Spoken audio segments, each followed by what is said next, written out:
Olha, moradores de Goianésia, no Vale do São Patrício, também estão sofrendo com a falta de água. O problema parece que é geral, né? O município começou ontem um rodízio para o fornecimento de água por causa do nível baixo no Ribeirão, que abastece a cidade. Hoje não tem como fazer comida aqui em casa, porque eu não tenho uma gota de água na torneira. Na pia, a louça está acumulando há 3 semanas nessa casa em Goianésia. No tanquinho, a reserva de água é do pouco que sobe para a caixa durante a madrugada. Isso quando chega, por volta de 3 da manhã. A maior parte do tempo, as torneiras estão sem uma gota d'água. Moradores gravaram vídeos mostrando a situação difícil que estão enfrentando. Toda aberta, cadê a água? A torneira seca é o reflexo da crise hídrica, provocada pelo longo período de estiagem. O consumo de água comprometeu o nível do Ribeirão Andaçó, que abastece Goianésia, e já chegou no pior patamar. Por isso, a Saneago resolveu fazer um rodízio no abastecimento. E esse plano de contingenciamento é por tempo indeterminado. O rodízio vai funcionar com uma divisão de 4 macrozonas. Inicialmente, as regiões serão abastecidas em ciclos. No primeiro dia, o grupo 1 e o grupo 3 estarão desabastecidos e os outros grupos estarão com o abastecimento liberado. No segundo dia, inverte. A Saneago orienta que nos dias de interrupção, os moradores racionem o uso para que não falte água na caixa. Aí entra aquela história da consciência também, né? Desperdício jamais usar de maneira regrada aí para não faltar.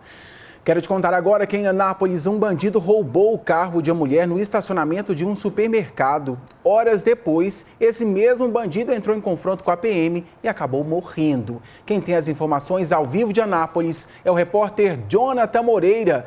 12:05, boa tarde. Como é que tá, Tiago? Boa tarde para você também, boa tarde para todo mundo que está acompanhando a gente. A vítima foi uma mulher, ela foi no supermercado aqui em Anápolis e assim que voltou para o carro, ela foi vítima então desse assalto. O homem, o suspeito, estava ali, tudo foi flagrado pelas câmeras de segurança e ele foi visto ali se passando como flanelinha, por um flanelinha, ajudando as pessoas a estacionar o carro, né? Ele então aborda a mulher com uma arma, anuncia o assalto e a mulher e a filha dela, que estava no banco de trás, elas desceram. E esse homem, na hora de sair com o carro, chegou a bater num outro veículo que estava estacionado bem ao lado e ele então foge. A Polícia Militar começou um patrulhamento para localizar esse carro e o carro foi localizado já em Damolândia. Foi feita uma tentativa de abordagem, o homem não respeitou essa ordem, né? E entrou em confronto com a polícia. Ele então ficou encurralado. Numa região de estrada de chão, na zona rural, ele abandonou o carro e entrou numa mata. E nessa mata teve então uma troca de tiros e, de acordo com a Polícia Militar, ele foi baleado. Foi feito o atendimento, foi prestado ali os primeiros socorros, mas esse homem não resistiu e acabou morrendo. A Polícia Militar mandou um vídeo para a gente confirmando essas informações. Vamos acompanhar. Na primeira tentativa de abordagem, já foram recebidos com um tiro pelo meliante, pelo suspeito do roubo, mas mesmo assim eles continuaram o patrulhamento, o cerco ao mesmo. Ao ver que não tinham por onde fugir, ele abandonou o veículo e entrou para dentro de uma mata.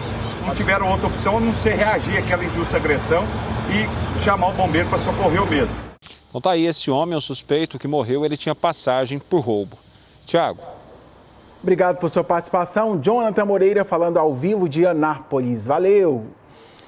Olha, um outro assalto foi registrado por câmeras de segurança de um supermercado agora em Catalão. A vítima está descendo da moto, a gente tem aí as imagens para a gente ver. A gente trocou, daqui a pouquinho então a gente mostra isso, pode ser?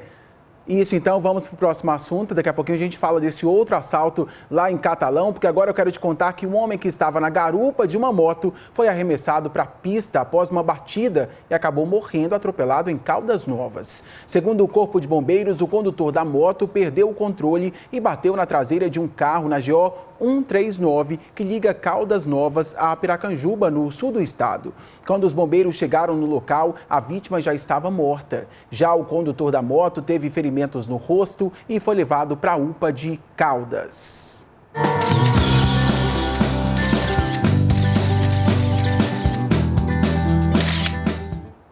Momento feliz aqui no Jornal Anhanguera, então, colocar um sorrisão no rosto, hora de conhecer vocês, telespectadores que estão aí do outro lado da telinha, sempre vendo a gente. Olha, essa aí é a Maria Assis com o papai Francisco, curtindo a piscina do clube para se refrescar certinho, tem nada melhor. A Creuza mandou foto dos netos Arthur e Vinícius, eles são de Anápolis. Abraço para os dois. O Geraldo fez essa foto no Rio dos Bois, em Castelândia. Bom demais, o pessoal é bem profissional, né? Registra tudo aqui pra gente no Jornal Anhanguera. Tô esperando a sua participação. 62985455555. Tiago, estamos novamente juntos no jornal. Aqui a Regilene de Quirinópolis. Obrigado, minha querida. Alô, Tiago, manda abraço pra Késia, Daniel, Renato, Laudina, Ana Beatriz e William, todos os dias estamos ligados aqui.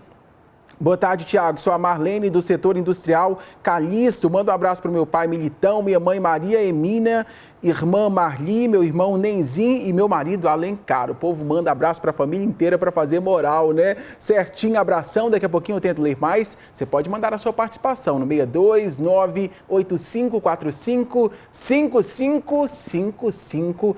Tempo seco precisa do quê? Tomar água, minha boca tá seca, eu falei muito. 12h09, correr para o intervalo comercial e a seguir, a polícia encontra a moto e o capacete usados pelo corretor que desapareceu há 1 mês e meio.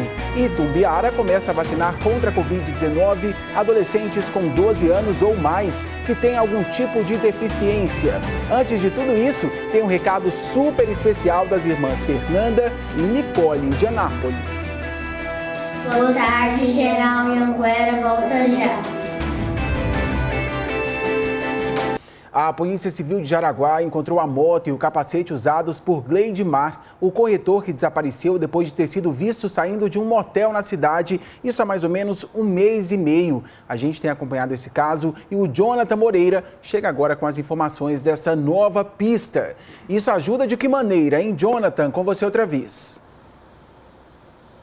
Então, Tiago, além do capacete também da moto, foi encontrado também um boné.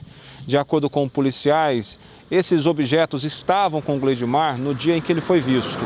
Nós questionamos o delegado responsável por esse caso. O que muda nas investigações? O delegado não quis adiantar, mas as investigações seguem no sentido de localizar o Gleidmar. Claro, a polícia e a família também trabalham com a hipótese e têm a esperança de que o Gleidmar esteja vivo. Eu acabei de falar com a Leisiene, que é irmã do vendedor de máquinas agrícolas. Ela me disse que a família está neste momento, nesta região, onde a moto, o capacete e o boné foram encontrados. A família faz ali uma varredura. Essa varredura também foi feita ontem, não só pela família, mas pelo Corpo de Bombeiros e também pela Polícia Civil.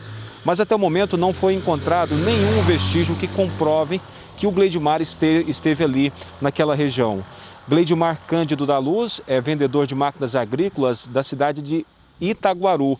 Ele disse para a família que faria uma viagem até Jaraguá para encontrar com o cliente, mas esse encontro nunca aconteceu e a família descobriu que o vendedor esteve por horas no motel às margens da BR-153. Além do Gleidmar, várias pessoas, pelo menos 4 pessoas estiveram com ele e toda essa ação de entrada e saída de dentro do motel foi filmada por câmeras de segurança.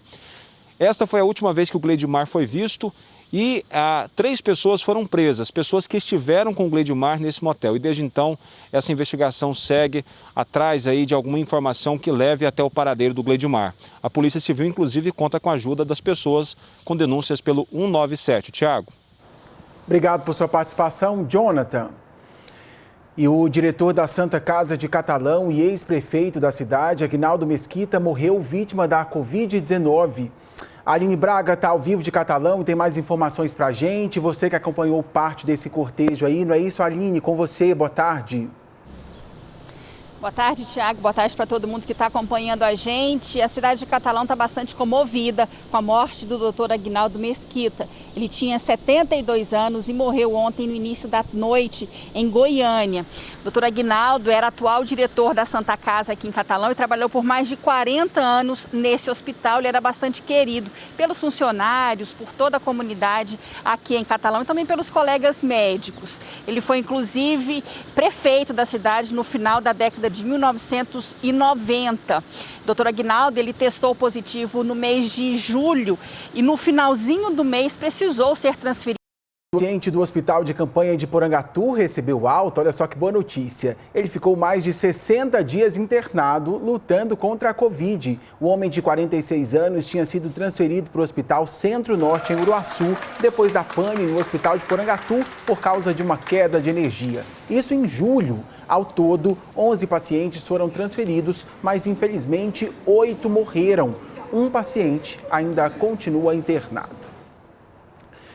Olha, começou hoje em Itumbiara a vacinação de adolescentes com 12 anos ou mais que têm algum tipo de deficiência. O repórter Emerson Ferreira chega agora com outros detalhes, está inclusive no local de vacinação aí. Tem movimento bom ou nada, hein, Emerson?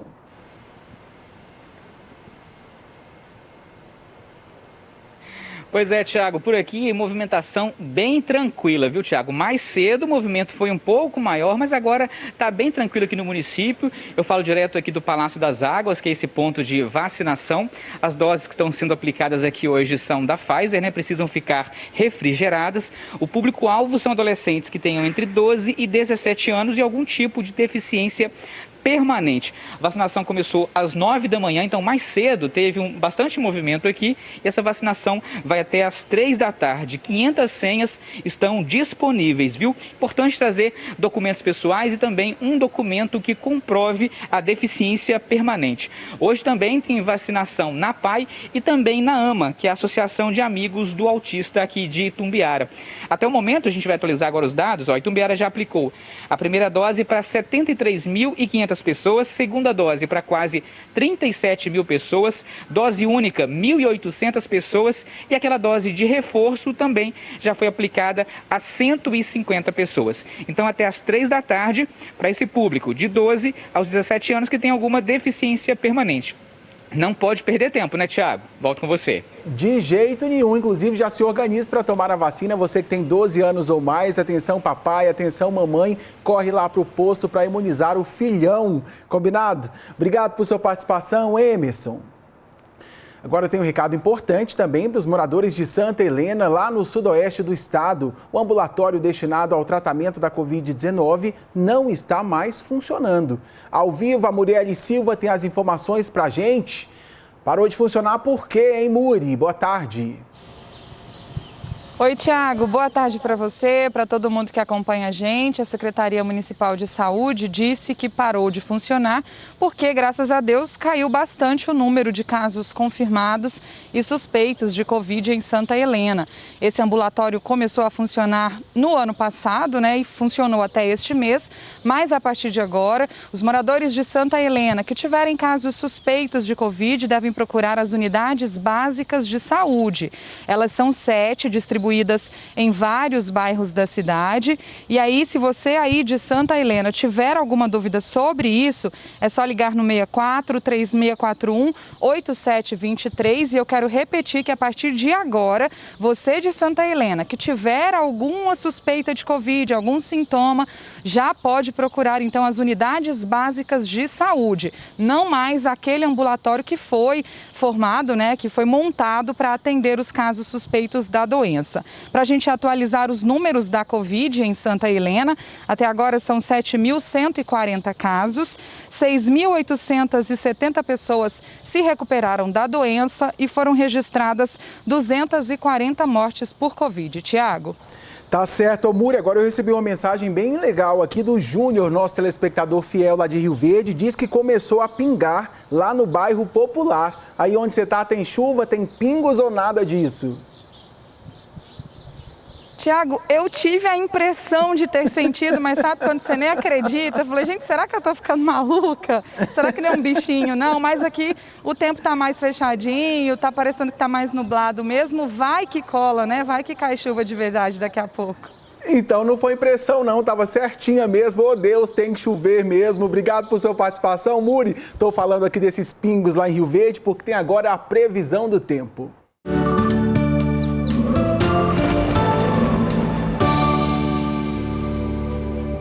A gente começa então com as regiões. Será que vem chuva por aí? Será que esse calor vai embora? Vamos ver aqui no telão como está a previsão do tempo então. Começando com a região oeste, mínima de 21, máxima de 41.